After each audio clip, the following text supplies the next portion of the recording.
Okay, so I'll start with the bigger picture, the form.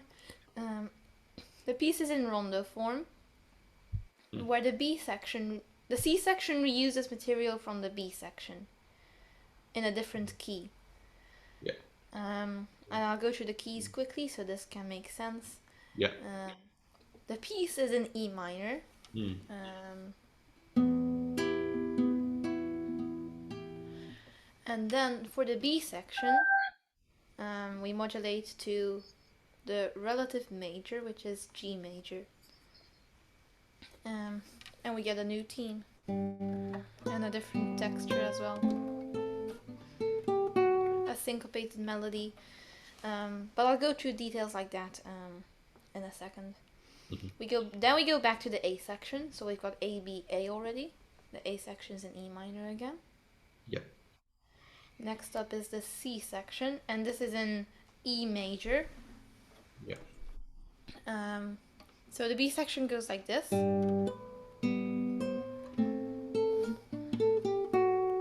And I modulated that to E major for the C section.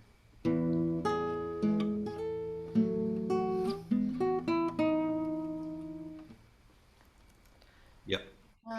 In E major, you could say it's a slightly brighter key, but it just has a different feeling to it, which I liked. Mm-hmm. Then for the and then we go back to the A section in Yeah. E minor.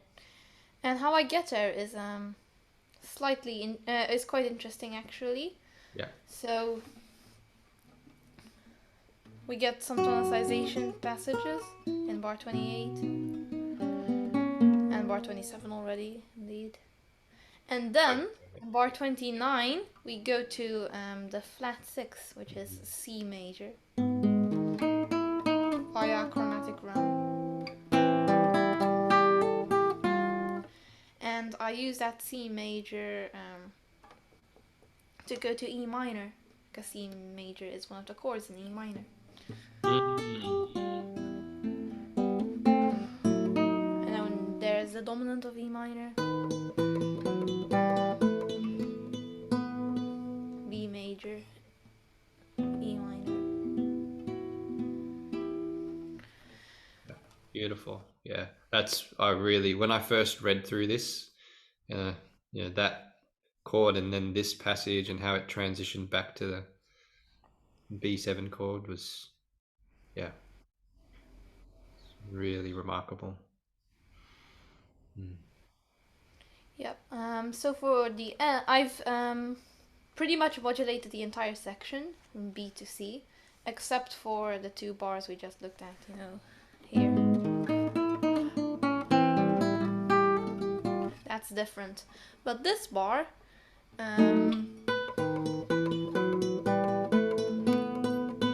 is also taken from the B section. Yeah. I didn't even modulate it, because in the B section we also get B, B major, E minor. So that's the form and the keys Mm. covered. So something else in the melody in the A section, we get this little 2-bar intro, you could call it, but it comes back, so I'm not sure if you can call it an intro. Mm. Intro to the A section, perhaps, which is just setting the mood and the texture for the section.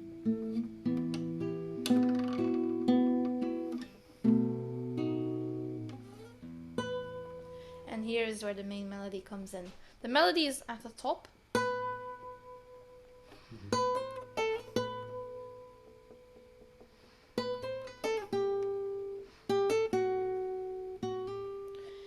And then we switch the parts around, and the melody is in the inner voice, but down an octave. I love that that slight overlap to this melody's ending when that one begins as Yeah, well. so that's imitation. Mm. In the main melody, this is like an counter melody, Yeah. and that melody is put up the octave in the repeat.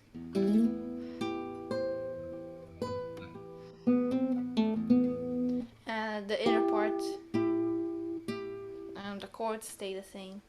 And that's sort of, sorry, that you kind of do that there, so it's sort of like Yeah, repeating both. that's Yeah. intentional, echoing the intro a little. Can I point out that change on bar 5 is really nice when you go to the G chord on bar 5? Yes, Rick. Yeah. Yeah, the bit there. A little almost tonicization, of the G. Yeah, I guess it is. Yeah. You could call it that. Yeah. What I've experimented with this piece is slightly shortening and squashing it in the phrases. So this is a 3-bar phrase starting at bar 3 instead of a 4-bar. Didn't even notice that. What I could have done, and I did try this, is play the G for a whole bar and then go to the B for another whole bar. But instead I squashed it in to 1 bar and make it a 3-bar phrase. I also do that later on with some 2-4 bars. Yeah, the next phrase is a 4-bar phrase. This one here. Yeah. Yeah, this is a 4-bar phrase. We go to the subdominant instead of the G.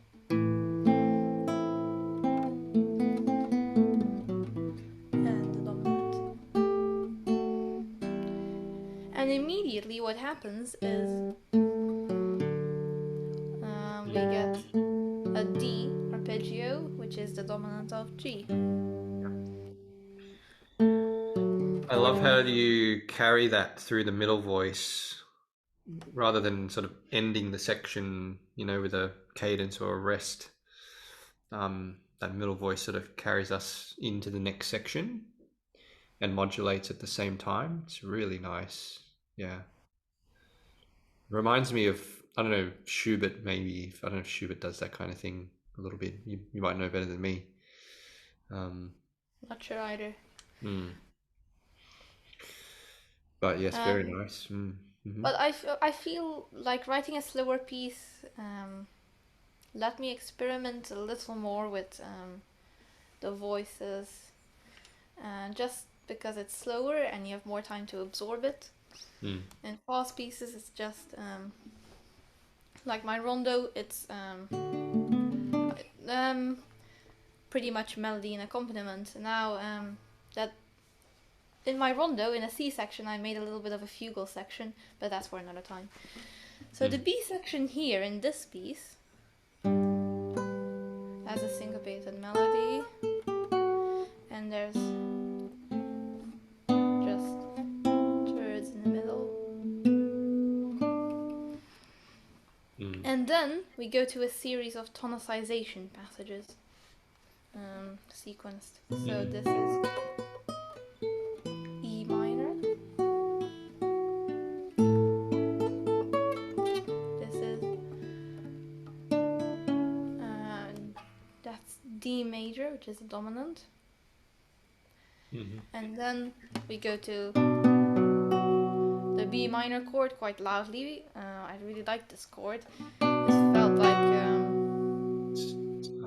really clever. powerful, dark. Interesting. If you look at the D, the B minor. What you do here, it could be suggesting the dominant of B minor, but it's Yes, indeed. not. It's not. Yeah, if you add a bass note, then it's F sharp 7. And then we get chromaticism in the inner voice.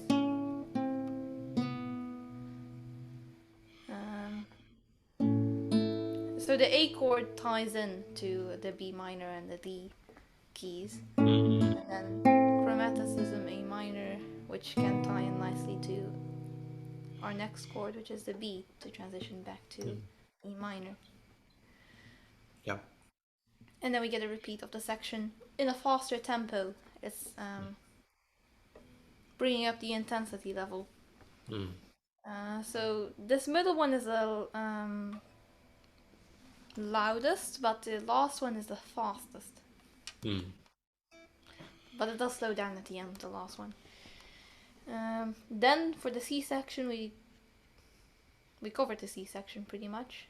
It's all the same as the B section, except for the passage with the flat 6. Yes, and then I just make an ending. This is a fast sense repetition.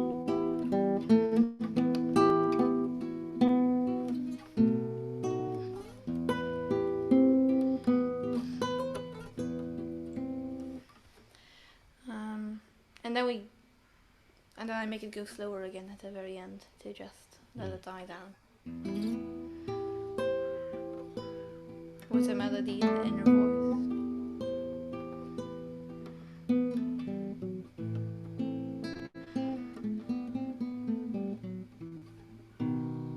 And just a gentle ending. With harmonics. Of course, I like doing harmonics. Yeah, beautiful. Great explanation, Eli. Fantastic. Yeah.